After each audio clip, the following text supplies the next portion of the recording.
it's important to acknowledge that maybe someone's doing a good job. And that's one thing I've noticed with T8 and some of the meetings they've had where I've been lucky enough to be a part of at the start of the year, is they acknowledge like past references where people had beat them.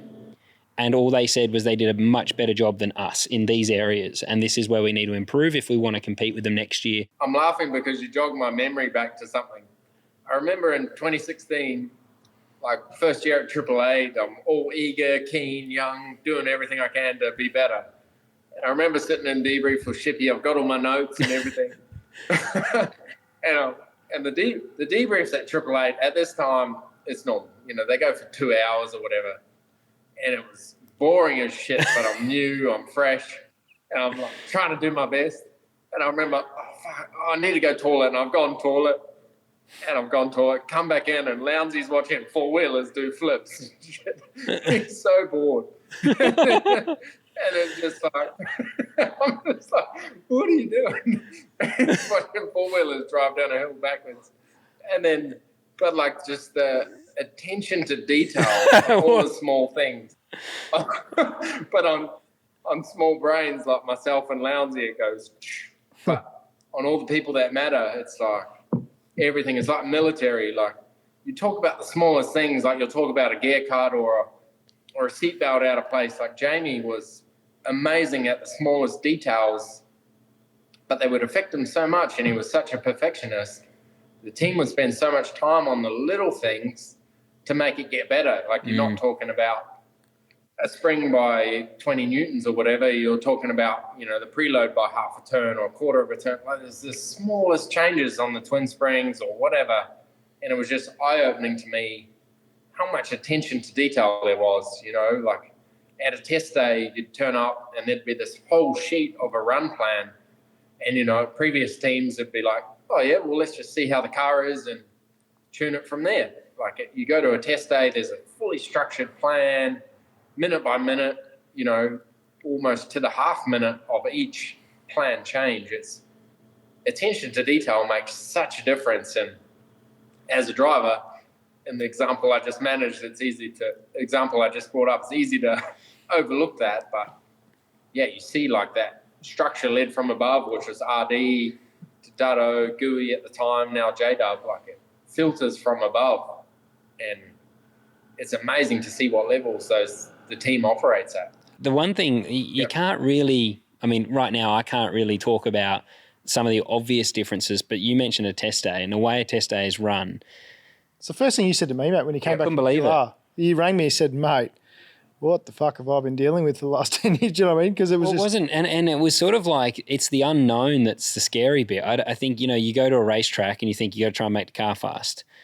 But the thing with the test day is you're not trying to make the car fast on that day. You want to know your toolbox. And that's what's kind of impressed me this year is you get to a race weekend, and I've learned a lot this year, and I feel like just being a witness to it, I think I didn't realize you end up in a bit of a routine of you're doing the wrong thing, but you don't know what the right thing is after a while. You go to a test day with T8, and physically it's a lot more challenging than a normal test day because you're in the car a lot, but you kind of feel, you feel somewhat replaceable because you're in the car as you're just a robot running through their program, give a bit of feedback, but it's really about making sure when they go to Adelaide, this next event, they know what's in the toolbox. And if the driver's battling with something, they've got a clear decision on what to do to make that part of the car better. It's interesting. Like I remember Andrew Edwards, who's the guy, like I think the world of him, how we worked together, but he come from such a different team with Brad Jones. Like they didn't have use or believe in the simulation that we did. And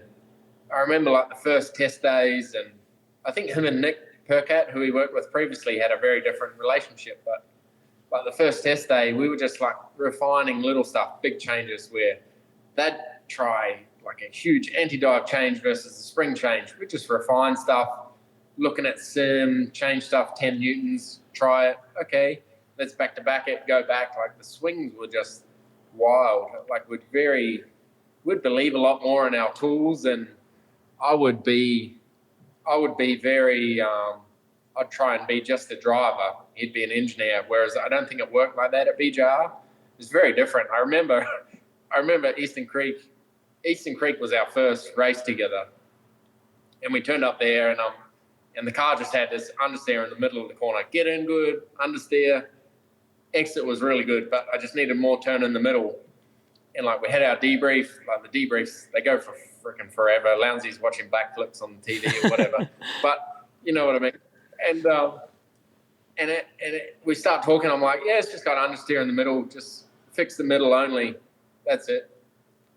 And it was like, well, what about the rest of it? Like, no, just fix the middle of the corner. Like, it's advanced but simplified. Like as a driver, you know your job is just comment on the car. What do you need?